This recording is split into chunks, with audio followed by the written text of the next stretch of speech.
Listo. Hola, hola. Ah,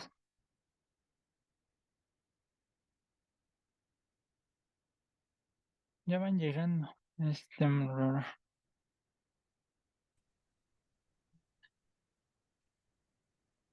Ya que se los vaya dejando pasar.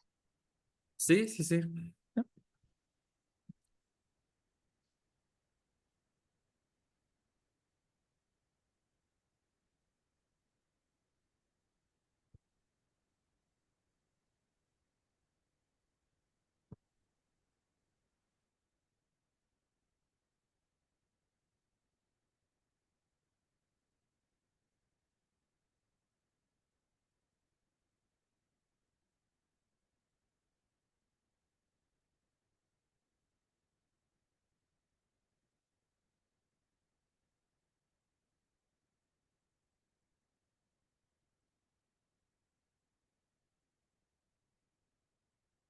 Mhm.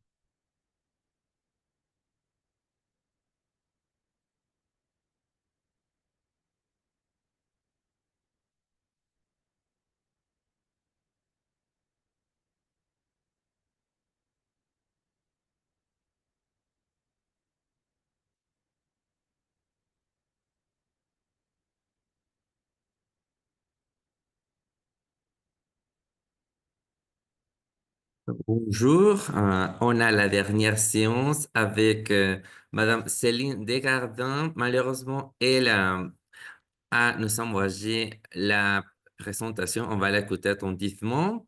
Je vais la présenter. Céline Desgardins est diplômée en pédagogie en Belgique et s'est formée en tant que professeure de FLE à l'UNAM. Elle enseignait le français langue étrangère à des enfants, des adolescents et des adultes. Elle est également formatrice des formateurs et formatrice d'examinateurs correcteurs pour les examens d'ELF et d'ALF. Céline a exercé en tant que coordinatrice pédagogique responsable d'un centre accrédité pour les examens TCF et d'ELF-DALF et coordinatrice nationale des examens d'ELF-DALF au Mexique. Soutenant les enseignants dans la diffusion et la promotion des langues françaises, actuellement, elle est responsable commerciale de l'édition Didier Hatier pour le Mexique. Alors, on va commencer à écouter et regarder la vidéo de Madame Céline et j'espère que ça vous va. Alors, merci, Omar.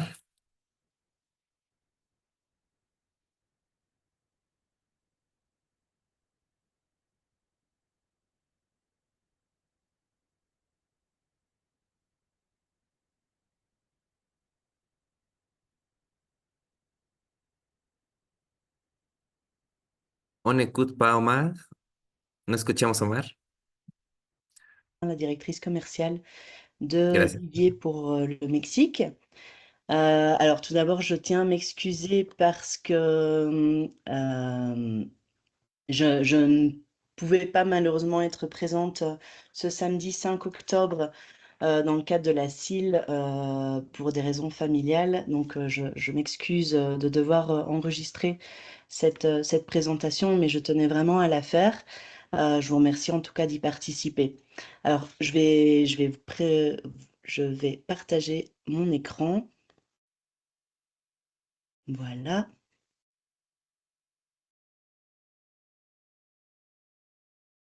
Voilà.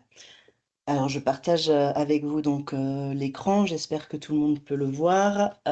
Donc voilà, je vais commencer cette présentation dans le cadre du Congrès international de langue organisé par l'Université autonome de l'Estado de Hidalgo. Voilà. Donc la présentation s'intitule Des astuces pour utiliser le téléphone portable, smartphone ou tablette et impliquer les apprenants de FLE. Alors, le téléphone portable, c'est un objet qui, en général, est controversé dans la classe, surtout lorsque on est professeur de FLE pour des mineurs au niveau collège ou lycée ou même école primaire. C'est un objet qui, en général, est interdit dans la salle de classe, en fonction des pays aussi. Ici, au Mexique, en général, c'est vrai pour les collèges, c'est un objet qui est, en général, interdit dans les classes. Mais finalement, c'est un objet que tout le monde possède et que tout le monde généralement affectionne, donc c'est un objet qui est motivant. Cela oblige les enseignants à devoir effectuer des adaptations lorsqu'ils souhaitent l'utiliser en classe de FLE. Alors, ces adaptations, justement, on va les voir tout au long de la présentation que je vais faire et je vais expliquer au fur et à mesure. Alors, je vous donne déjà quelques exemples d'activités qu'on peut faire, mais comme je le disais tout à l'heure, on va les développer tout au long de la présentation. Alors, on peut utiliser le téléphone portable. Alors, quand je parle de téléphone portable, j'inclus aussi finalement l'utilisation de la tablette ou des iPads, iPhone, tout ça. On peut l'utiliser dans le cadre de la compréhension. C'est un objet qui est facile, on peut accéder à des compréhensions, à des documents surtout authentiques, facilement et généralement des documents très courts. Du point de vue de la compréhension, ce qui est assez intéressant, c'est qu'on peut faire une classe inversée, c'est-à-dire qu'au lieu de voir les contenus dans la classe et de donner des devoirs, on peut plutôt faire la classe à l'envers, c'est-à-dire que demander à nos apprenants de préparer les contenus chez eux et en classe plutôt être facilitateur et remédier à certains points qui n'ont pas été intégrés par les apprenants. Donc ça, je vais l'expliquer tout au long de la présentation. La production, ben ça c'est un peu plus logique peut-être, hein, quand on voit les réseaux sociaux, etc. Ben forcément, on peut publier, on peut commenter, on peut effectuer des productions orales via le smartphone, on peut s'enregistrer, donc c'est assez facilitant. Pour l'interaction, ben, si effectivement on participe à des commentaires d'une publication ou à un forum, forcément, on est plutôt dans l'interaction avec d'autres personnes qu'on ne connaît pas forcément. Les chatbots, ce sont des chats utilisés via intelligence artificielle qui permettent également d'avoir une interaction. Alors oui, vous allez me dire, c'est une interaction avec un robot, mais finalement, il y a interaction. On peut interagir en français. Ça, je vais aussi le voir plus loin dans la présentation. La médiation, comme vous le savez, c'est quelque chose qui est arrivé en 2018 dans la nouvelle version du cadre européen de référence pour les langues. C'est quelque chose que finalement on a toujours fait, mais c'est vrai que c'est apparu en 2018 dans la nouvelle version du CECRL.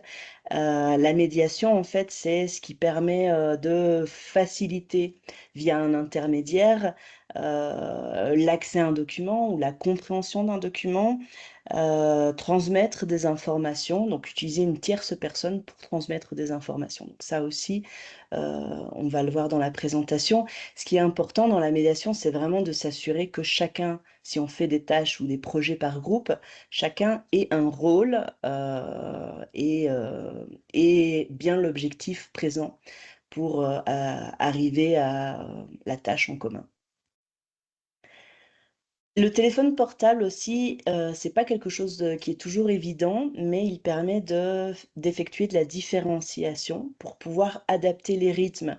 Surtout lorsqu'on arrive des niveaux A2, B1, B2, on a parfois au sein d'un même groupe des niveaux différents.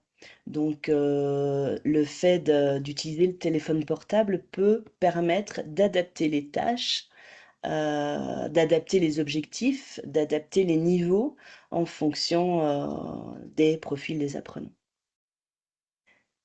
La communication, ça c'est important finalement, c'est vrai que les téléphones portables, aujourd'hui tout le monde est communiqué, mais on n'a pas forcément une bonne communication.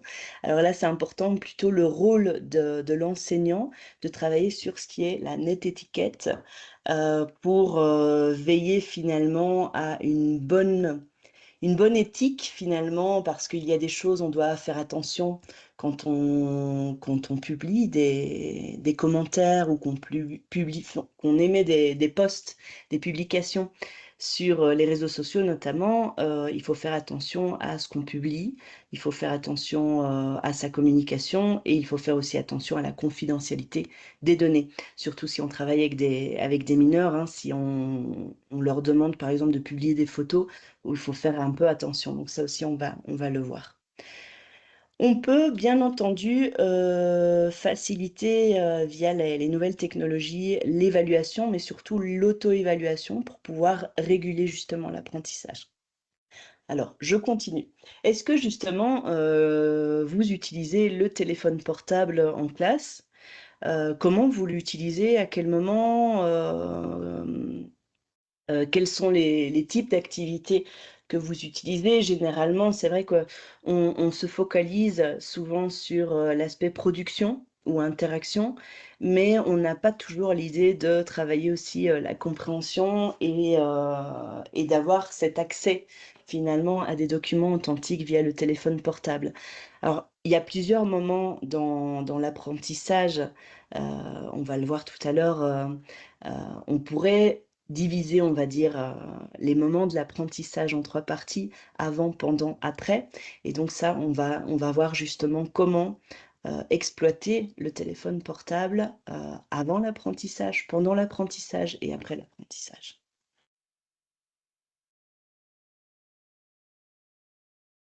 Alors avant la séance, donc ça c'est ce dont je vous parlais, on peut, imaginer de faciliter l'apprentissage en utilisant la classe inversée. Et donc, on peut, par exemple, envoyer un lien à nos apprenants pour travailler un certain document, leur demander de le travailler chez eux, ou en ligne, pas dans le cadre de la classe, mais avant la séance, pour pouvoir justement leur permettre de voir, d'assimiler le texte ou le document à leur rythme. Cela leur permet de peut-être visionner le nombre de fois qu'ils le veulent, la vidéo ou le document audio, et cela permet de faciliter, la concentration, surtout si on a des personnes qui peut-être, ont du mal à se concentrer dans la salle de classe quand on leur met une vidéo ou quand on leur met un document, audio. Et donc ça permet, peut-être d'avoir des étudiants après plus participatifs lorsqu'on est dans la séance d'apprentissage. Pendant les séances d'apprentissage, ça c'est généralement ce que la plupart d'entre nous font, d'utiliser plutôt, les nouvelles technologies dans la séance, au lieu de l'utiliser avant ou après. Cela permet finalement de motiver les apprenants parce que, si on utilise les nouvelles technologies pendant la séance, on peut plus facilement faciliter les interactions. On peut, motiver les élèves parce qu'ils utilisent des outils qui leur sont familiers. Après la séance d'apprentissage, il est tout à fait possible aussi de utiliser plutôt ce qu'on appelle soit la systématisation, si on pense à l'unité didactique, soit des activités de réemploi. Et là, on peut imaginer leur demander justement de créer une petite vidéo ou publier quelque chose, faire un post ou écrire un petit commentaire, participer sur un forum. Là, il y a des tas d'activités finalement à faire. Moi, ce que je vous invite aussi à faire, c'est plutôt, après la séance, d'organiser par exemple un projet de groupe. Tiens, on va organiser un voyage dans un pays francophone, on va peut-être rechercher les moyens de transport, comment se rendre d'une ville à l'autre, on va chercher des options de restaurants, chercher des musées, des activités qu'on pourrait faire dans cette ville. Voilà, enfin ça, on peut faire finalement, créer un projet de groupe et on peut différencier les activités en fonction du niveau de nos apprenants ou en fonction de leur centre d'intérêt. Voilà, je continue. Alors ici, on a un exemple d'une petite vidéo de TikTok. TikTok, vous devez connaître, hein, c'est un réseau social qui est hyper à la mode actuellement. Ce sont des vidéos très courtes qui en général durent entre 20 secondes et 1 minute 30. Alors comment on pourrait travailler justement cette petite vidéo? On a tous finalement eu ce premier jour de rentrée ou un jour avant, bah, on a la flemme, hein, on n'a pas envie de rentrer. Après le jour de la rentrée, voilà, on est hyper motivé, on revoit les amis, on fait le malin avec peut-être les nouveaux les nouveaux stylos, comme ce monsieur.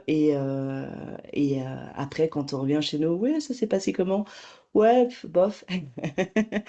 Donc voilà, comment on pourrait travailler cette petite vidéo TikTok avec vos apprenants. Bon, ça c'est juste un exemple, hein, mais voilà, on peut, pourquoi pas, raconter un événement, ça peut se faire, ou on peut raconter des émotions. Il y a pas mal de petites choses où on peut utiliser cette vidéo aussi comme pluie d'idées. Ça, c'est tout à fait possible. Ça permet vraiment tout de suite d'avoir un outil avec lequel les étudiants sont familiarisés et qui les fera parler.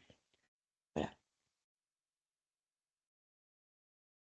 Alors, les atouts des réseaux sociaux en classe, ben, le gros avantage, je dirais vraiment, c'est le premier gros avantage, c'est que on a accès facilement à des documents authentiques.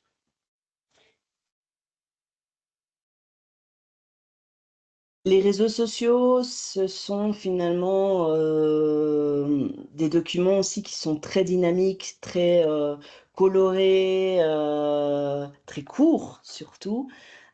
Et ça, c'est pas mal parce que dans une classe de FLE, alors surtout en plus si vous travaillez collège, lycée, dans une institution éducative, les cours sont généralement très courts, peuvent durer entre 45 et 60 minutes. Donc c'est vrai que de travailler des documents courts comme TikTok, Facebook, Instagram, ça permet vraiment de bien concentrer finalement ce qu'on veut avec quelque chose de court, de dynamique. Ce sont des outils tant de compréhension que de production, donc ça permet de travailler surtout, c'est vrai, l'aspect oral généralement, mais on peut aussi penser à l'aspect écrit si on travaille plutôt des postes. Voilà, ça facilite la concentration des élèves et surtout, donc je vous rappelle, si on travaille par exemple la classe inversée, ça permet vraiment aux apprenants qui peut-être sont plus réservés, plus timides, de mieux se concentrer sur les documents à la maison et puis après de plus participer en classe. Il y a la possibilité de vulgariser un concept. La vulgarisation d'un concept, c'est le fait d'avoir finalement une explication externe de quelque chose. Donc si par exemple, je ne sais pas, vous avez expliqué à vos apprenants, on va prendre allez, un thème assez classique, la place des pronoms dans la phrase, les pronoms COD, COI. Beh, vous pouvez, pourquoi pas, les renvoyer vers une vidéo où une autre personne, finalement, vulgarise le même concept et explique justement cette place des pronoms au sein de la phrase ou l'utilisation de l'auxiliaire être, avoir au passé composé. Peut-être que votre explication dans la classe n'a pas été forcément comprise et là, d'avoir quelqu'un d'autre qui explique ce même concept pourra expliquer d'une autre manière, peut-être que certains apprenants comprendront mieux. Voilà, donc ça c'est une petite idée. Alors maintenant, je vous donne une petite idée d'activité qu'on peut faire, une activité de médiation. On peut imaginer, par exemple, d'avoir cette fiche de lexique sur les émoticônes, les smileys, et après, on peut leur donner voilà, un petit dialogue WhatsApp et leur demander, soit à l'oral, soit à l'écrit, justement de traduire ce dialogue en phrases, en mots. Donc voilà, ça permet d'aller au-delà de la classe pour créer des petits dialogues. Alors soit on peut leur demander de les traduire, soit on peut leur demander de créer leur propre dialogue, d'utiliser voilà, des smileys pour créer des dialogues et demander à un autre groupe, pourquoi pas, de traduire le dialogue pour voir si justement ça a bien été utilisé. Ça permet d'avoir vraiment une dynamique assez sympa dans la classe, surtout avec les adolescents. Voilà, ça permet de valoriser aussi les productions dans la classe. Alors attention, la limite, ben, c'est toujours quand on utilise WhatsApp finalement, est-ce que nos apprenants sont à l'aise à partager éventuellement leur numéro de téléphone ou pas. Finalement, sur le numéro de téléphone, bon, même si au Mexique, c'est assez classique d'avoir finalement cette participation par WhatsApp, d'avoir des groupes WhatsApp, mais peut-être que vous avez certains apprenants qui ne sont pas trop à l'aise avec ça ou pas trop à l'aise avec partager aussi finalement sur WhatsApp, on a accès à la photo de la personne et souvent voilà les personnes aussi partagent des photos avec leur famille. Est-ce qu'ils sont à l'aise avec ça? Donc je vous invite aussi à peut-être créer une charte avec vos apprenants pour voir ben, s'ils sont d'accord avec ce partage de leurs données personnelles et voir un petit peu si, s'ils acceptent, dans quelles conditions, etc. Voir aussi les horaires, hein, parce que sinon, après, on est vite euh, envahis finalement par ces messages WhatsApp et parfois de fixer avec eux certaines règles peut-être, de dire voilà, à partir de quelle heure on peut publier des messages sur WhatsApp, peut-être pas avant 8 heures du matin et peut-être pas après 19 heures du soir. Donc ça, c'est des choses qu'il faut accorder avec votre groupe classe, avec vos apprenants pour voir s'ils acceptent et sous quelles conditions. Alors, j'avance sur les exemples d'activités. Alors, justement, on parlait voilà, d'utiliser les smileys. Ici, on a, vous voyez, dans le point 2, une petite activité, un tout petit exercice, justement, de traduction des émoticônes, des smileys. Et on demande justement aux apprenants de créer des phrases. Et là, on leur donne le petit schéma pour les aider justement à voir cette structure de la phrase avec sujet, verbe, la préposition et le nom. Donc voilà, ça c'est une activité qui est tirée d'un bouquin, d'une collection qui s'appelle Imagine. C'est une collection très récente qui est sortie en 2022. C'est une collection qui va du niveau A1 jusqu'au niveau B1 et c'est une collection qui est destinée aux 11-15 ans. Donc voilà, c'est une collection très actuelle, très moderne, très colorée aussi.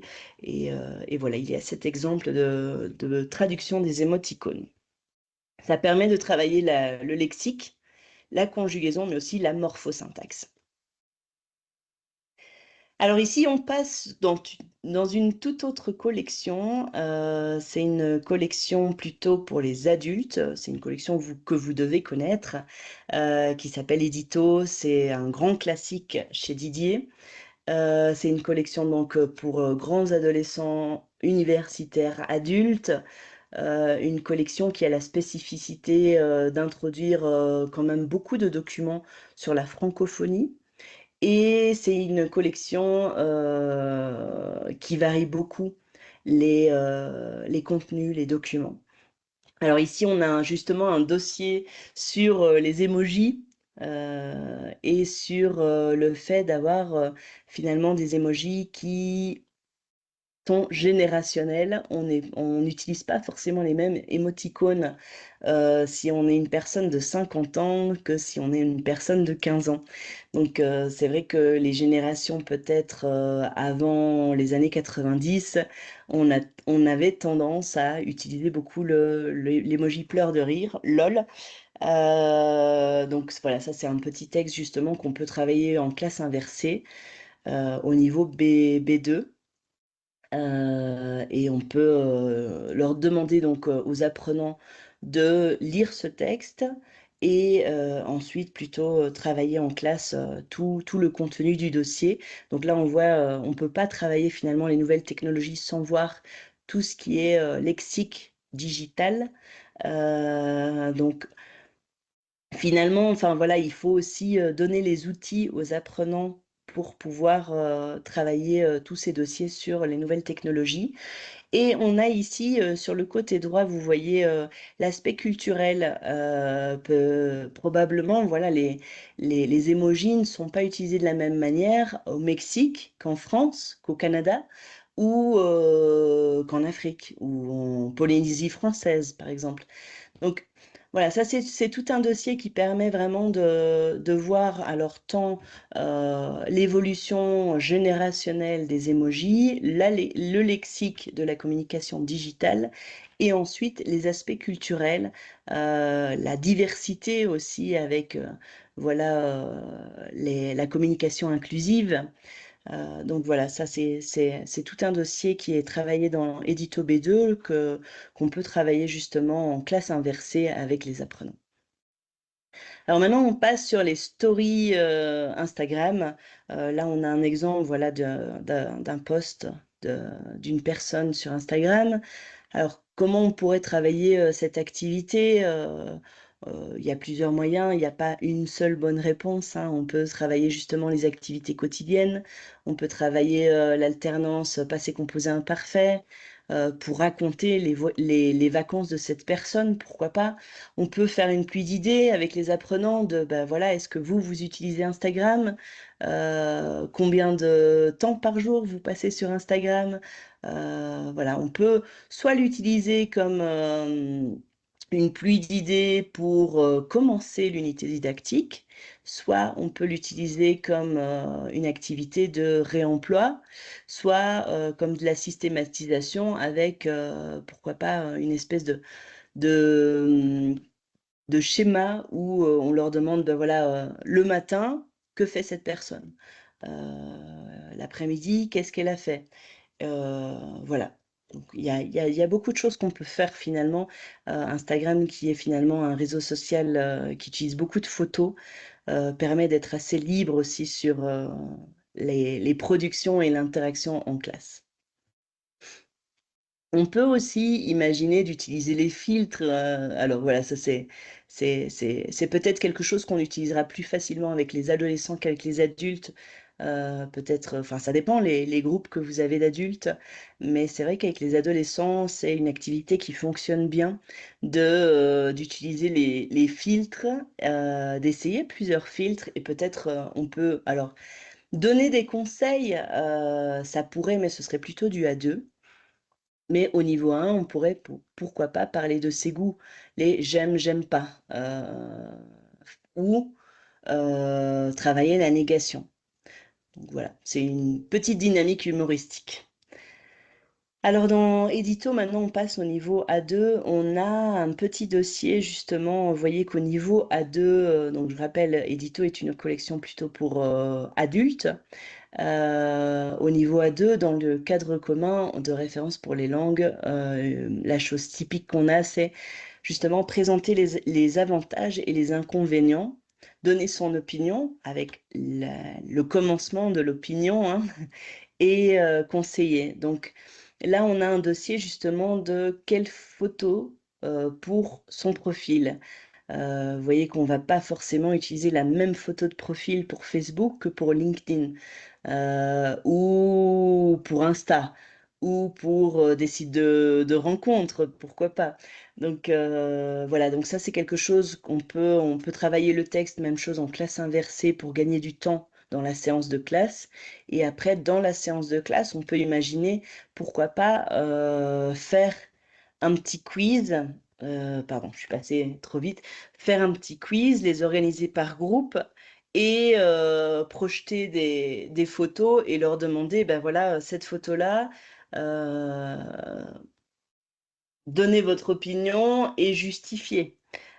Pourquoi cette photo n'est pas adéquate pour LinkedIn, par exemple. Donc voilà, c'est une petite dynamique qui peut être sympa à organiser avec les apprenants en classe pour faire un espèce de petit jeu où ils doivent justement justifier si la photo correspond ou pas à certains réseaux sociaux. Toujours au niveau A2, on a aussi un réseau social qui est peut-être un peu moins connu, Twitch.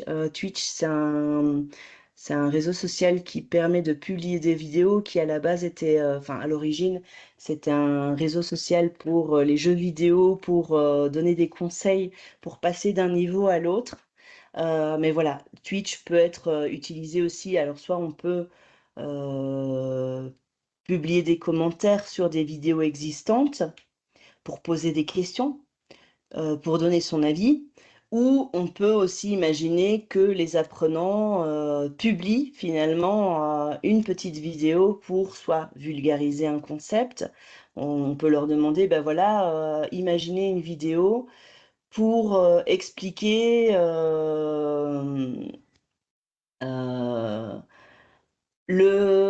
je sais pas, la place des adjectifs dans les phrases, par exemple. Voilà, enfin, pourquoi pas, ou leur demander de présenter, je sais pas, le festival de la francophonie qui va avoir lieu dans l'école. Pourquoi pas leur demander de faire des toutes petites, des courtes vidéos pour présenter le pays qu'ils représenteront à la journée de la francophonie organisée par l'école. Alors, je parle maintenant de Édito B1. On a un petit dossier sur justement l'identité sur les réseaux sociaux. Et c'est notamment ce moi idéal sur les réseaux sociaux. C'est vrai que sur les réseaux sociaux, on a tendance à avoir un petit peu cette image, il peut être un peu glamour du bonheur, de la famille, de la vie en général. Donc, ça, c'est un dossier plutôt pour justement la critique des réseaux sociaux sur ce moi idéal. Et là, on peut travailler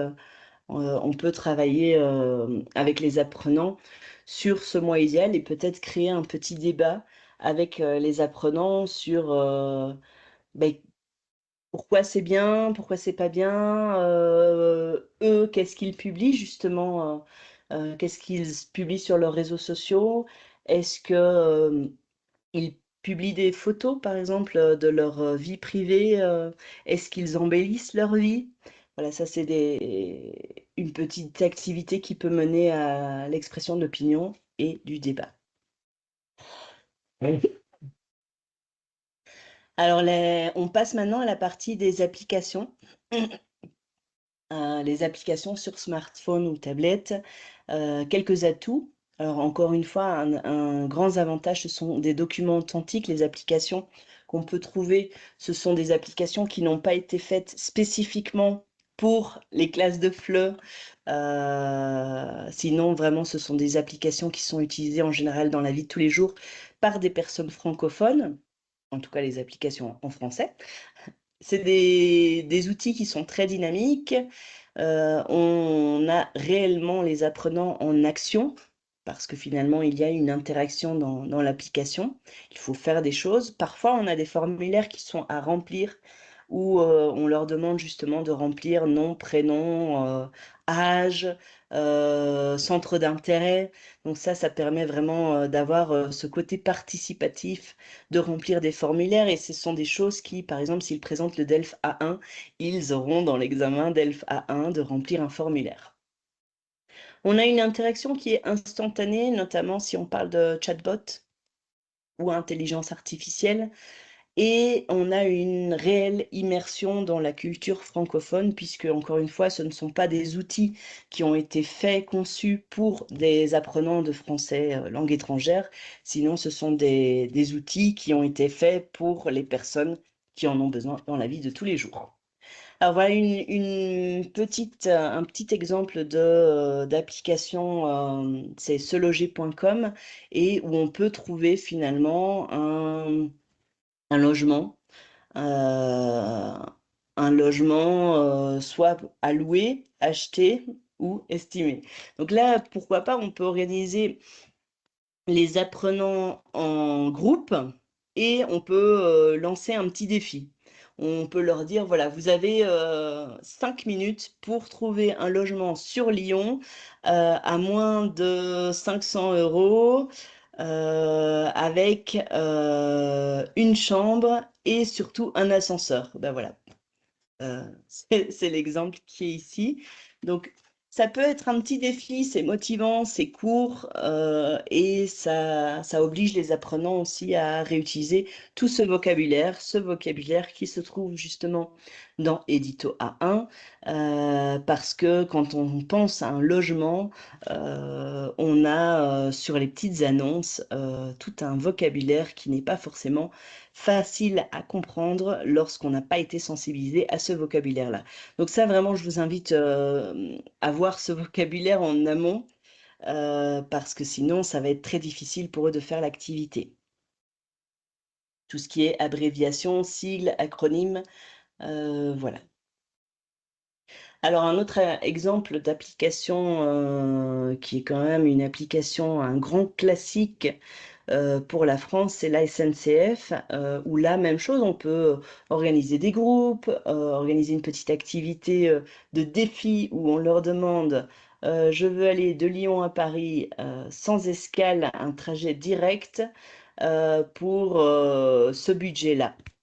Combien de personnes avec valise, sans valise, en première classe, en deuxième classe, etc. Blablacar, c'est une application de covoiturage qui, même chose, permet de se déplacer en covoiturage. Et là, même chose, on peut lancer un défi de trouver un covoiturage avec un tel budget pour arriver peut-être avant une telle heure dans une telle ville.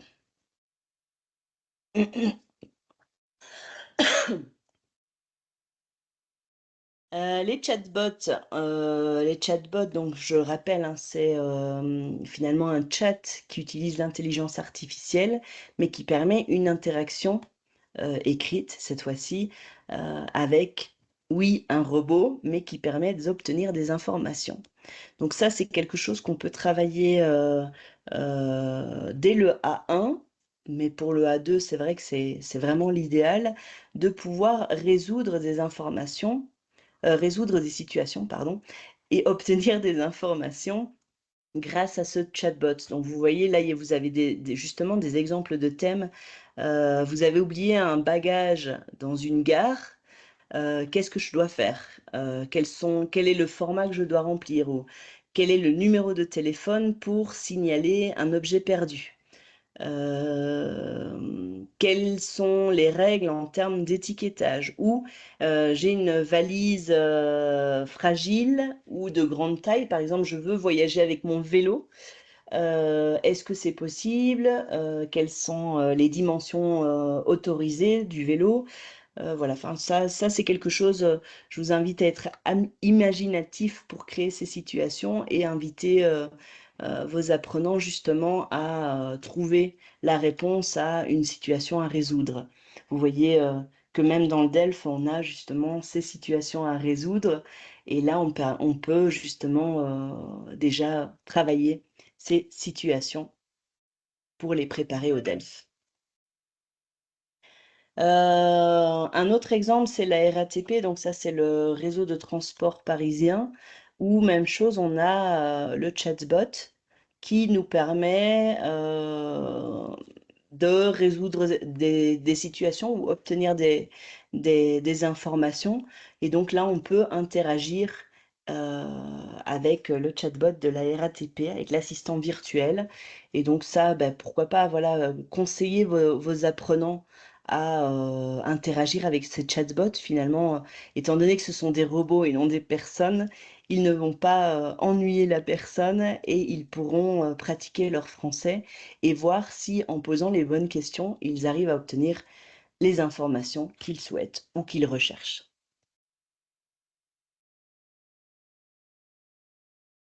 Alors, sur Édito A1, donc je rappelle, Édito est une collection pour les adultes, on a justement un dossier sur tous ces réseaux de transport assez familiers dans la culture francophone française. Donc là, vous voyez, vous avez maintenant le billet digital avec toutes les informations. Et ben, voilà, vous pouvez voir justement avec vos apprenants travailler justement tout ce format par rapport à la voiture, la place, la classe, la première classe, la deuxième classe. Enfin voilà, vous pouvez travailler ça avec vos apprenants et après, une fois que vous avez les réseaux de transport, pourquoi pas faire des recherches pour aller sur le site de Blablacar, par exemple, et faire le petit exercice par groupe ou le petit défi pour trouver le trajet le moins cher ou le trajet le plus rapide ou le trajet sans escale. Voilà. Alors là, on va parler maintenant de NetEtiquette, donc justement les bonnes manières quand on utilise l'interaction ou qu'on publie certaines choses sur le net.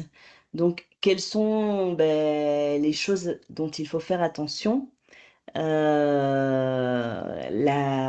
protection des données, les commentaires, comment rester respectueux tout en publiant son opinion.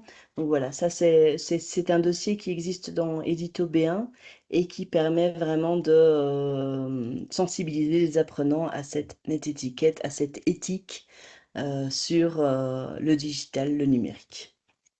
Alors maintenant, on va parler de l'application Didier. Donc toute notre collection, tout notre matériel vient avec une application qui a la particularité d'être une application en ligne. Ce n'est pas une application qu'on télécharge, c'est une application qui est disponible en ligne. Donc en fait, vous ouvrez votre navigateur et sur le navigateur, à l'endroit de l'adresse, il vous suffit de mettre Didier Fleu, je le fais tout de suite, didierfleu.app. Hop, vous allez avoir accès à cet écran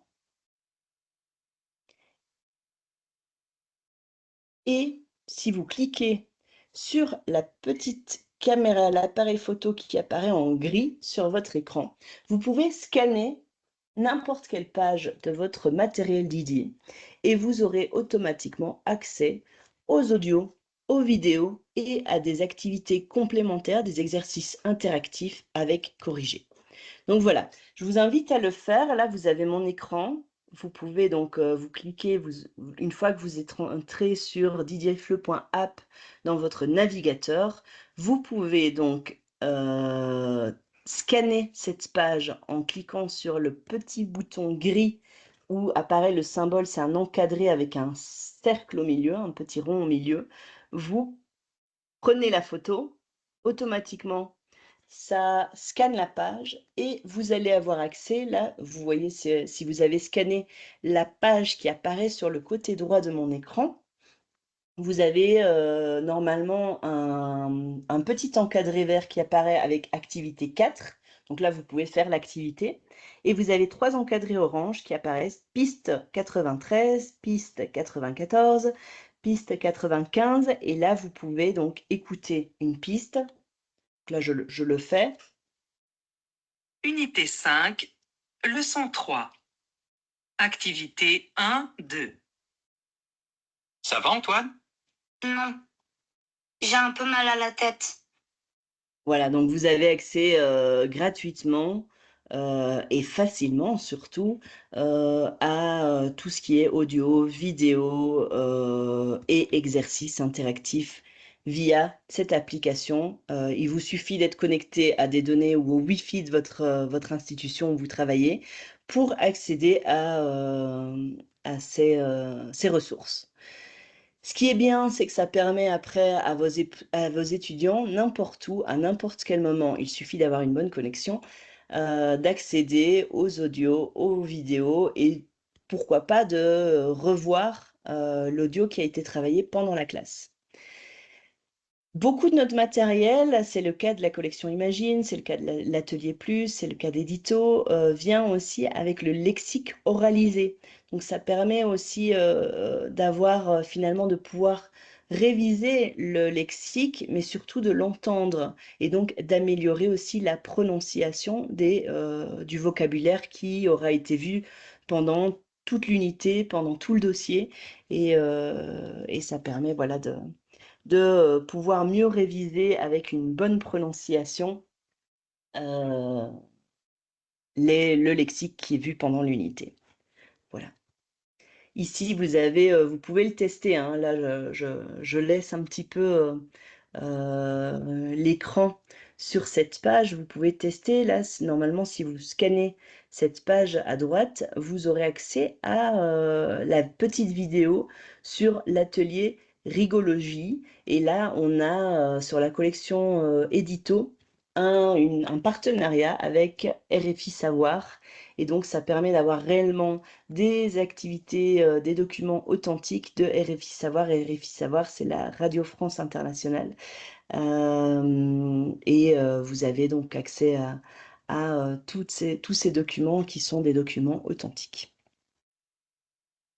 Voilà, je continue. Alors maintenant, je vous présente une autre ressource que proposent les collections Didier. C'est Big Up. Big Up, c'est un réseau social sécurisé qui est pour les adolescents. Donc adolescents niveau collège et niveau lycée. Et surtout, nous avons des contenus sur Big Up qui sont adaptés aux collections Imagine et Nouvelle Génération. Donc, si jamais dans votre institution, vous utilisez ce matériel, ces collections Imagine ou Nouvelle Génération, n'hésitez pas à nous contacter parce que vous pouvez également utiliser cet outil, ce réseau social Big Up, qui en fait est un outil pour avoir des correspondants en français. Donc, votre classe, si vous êtes collège ou lycée, votre classe peut correspondre avec une classe en France, en français, et échanger, interagir avec non pas des robots cette fois-ci, non pas avec des chatbots ou avec l'intelligence artificielle, mais avec des personnes adolescentes en France ou dans un pays francophone. Donc, c'est pas mal parce que ça permet d'avoir des interactions réelles avec d'autres adolescents à l'autre bout du monde. C'est très motivant évidemment pour les adolescents parce que là, on sort un petit peu du cadre de la classe, mais on est dans un outil qui est sécurisé. Donc, dans cette application qui s'appelle Big Up, les adolescents ne peuvent pas interagir avec une autre personne ou toujours la peur finalement quand on est dans l'interaction avec des correspondants, c'est peut-être de se dire mais peut-être que la personne à l'autre bout de l'ordinateur, ce n'est pas un adolescent mais une personne plus âgée qui se fait passer pour un adolescent. Non, là dans Big Up, c'est vraiment un réseau social sécurisé qui est dirigé aux adolescents et qui en fait, c'est pas ouvert à n'importe quel adolescent, c'est vraiment des classes scolarisées donc qui interagissent ensemble. Donc c'est vraiment des correspondants scolaires finalement qui interagissent ensemble en français. Donc voilà, si vous souhaitez obtenir plus d'informations sur Big Up, n'hésitez vraiment pas à nous contacter. Vous voyez ici en bas de l'écran, je vous ai mis la page internet didierfleu.mx. C'est une page internet donc spécifique au Mexique qui vient en espagnol et vous avez toutes nos données de contact sur cette page. Je vous invite à nous contacter si jamais vous avez des questions, que ce soit sur ma présentation ou sur une des collections que je vous présente dans cette présentation pour la CIL ou sur Big Up. N'hésitez vraiment pas à me contacter.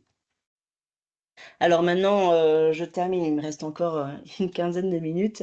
Sur l'intelligence artificielle en classe, hein, on entend beaucoup parler là, depuis les dernières années de ChatGPT, même Paul McCartney l'utilise. Donc voilà, comment l'utiliser en classe de FLE? On peut imaginer demander à ChatGPT de rédiger des modèles de cartes postales ou des modèles de lettres. Ça permet aux étudiants finalement, surtout les plus réservés, d'avoir différents modèles. On peut demander à ChatGPT justement de créer des modèles et après on peut comparer ces modèles, voir un petit peu quelles sont les similitudes ou quel est le format. Quel est le format de la carte postale? Quel est le format de la lettre? Quelles sont les formules de politesse utilisées? Donc ça, c'est quelque chose que je vous invite à travailler, soit on l'a vu, hein, avant la classe, en classe inversée, pour demander justement à vos étudiants de venir en classe, de préparer avec ChatGPT les différents modèles du format utilisé, par exemple, si vous travaillez la carte postale ou la lettre, etc. Ou peut-être demander aussi un format pour une présentation. Tiens, je veux organiser un exposé sur tel thème. Reprenons par exemple la francophonie. ChatGPT, donne-moi différents modèles d'exposé, formats d'exposé pour présenter un pays francophone. Et après, à partir de ces modèles, à partir de ce format, pouvoir permettre aux apprenants de s'approprier les structures. Donc pour les plus réservés, ça leur permettra vraiment de réellement s'impliquer et d'être vraiment concentrés aussi sur cet accès à l'information. Voilà. Alors une autre chose qu'on peut utiliser avec l'intelligence artificielle, c'est préparer un cours ou donner des idées. Tiens, ChatGPT, donne-moi des idées de jeux de rôle pour travailler les nationalités. Donne-moi des idées pour organiser un festival de la francophonie dans mon école. Donne-moi des idées pour faciliter l'interaction en classe de langue. Voilà. Une autre chose, une troisième utilisation de l'intelligence artificielle, c'est de faciliter des batteries d'exercice. Surtout si on a justement, on a des groupes niveau A2, B1, B2 qui ont fossilisé certaines choses et ça arrive, on arrive au niveau B2 et on remarque qu'on a toujours des apprenants qui ont du mal avec l'auxiliaire être ou avoir au passé composé. Ben, pourquoi pas demander justement à ChatGPT d'organiser des batteries d'exercices avec la correction pour faire de la systématisation avec ces apprenants qui ont fossilisé certaines choses. Donc voilà. Bon, je vous invite à consulter évidemment les bouquins Didier où on a une excellente collection qui s'appelle 100% FLE pour, avec beaucoup d'exercices de systématisation et des rappels sur les règles grammaticales, lexicales, etc. Mais rapidement, quand vous avez besoin de batterie d'exercice, pourquoi pas. Après, je vous invite vraiment à relire, hein, parce que ChatGPT, c'est pas non plus. Il vaut mieux réviser, hein, ne prenez pas tel quel le matériel parce qu'il peut y avoir des erreurs dans les batteries d'exercice de ChatGPT. Donc, je vous invite à l'utiliser, mais avec beaucoup de précautions pour bien réviser si l'exercice correspond aux besoins de vos apprenants. Et après, ben, une fois que vous révisez, ça vous fait gagner un temps qui est très précieux dans la préparation de vos classes. Alors, conclusion, le téléphone portable, il permet de faciliter la différenciation et il permet surtout, je dirais, dans la classe inversée, de gagner du temps, un temps qui est très précieux pour les séances de classe. Ok, malheureusement, on doit arrêter parce qu'on doit passer à la clôture de la séance, mais on vous trouvera toute la vidéo enregistrée pour la journée. Aussi, je vous invite à la clôture. Le lien, c'est ici, sur le chat. Et bon, on doit dire merci. Merci Céline. On a cette constance pour vous. On est très content de savoir qu'on peut utiliser le portable. Alors, j'espère que ça vous aide beaucoup à vos cours et on les attend dans la clôture. Merci de votre participation. Bonne journée et à la prochaine pour le SIL 2025. Merci beaucoup. Merci à vous. Merci beaucoup.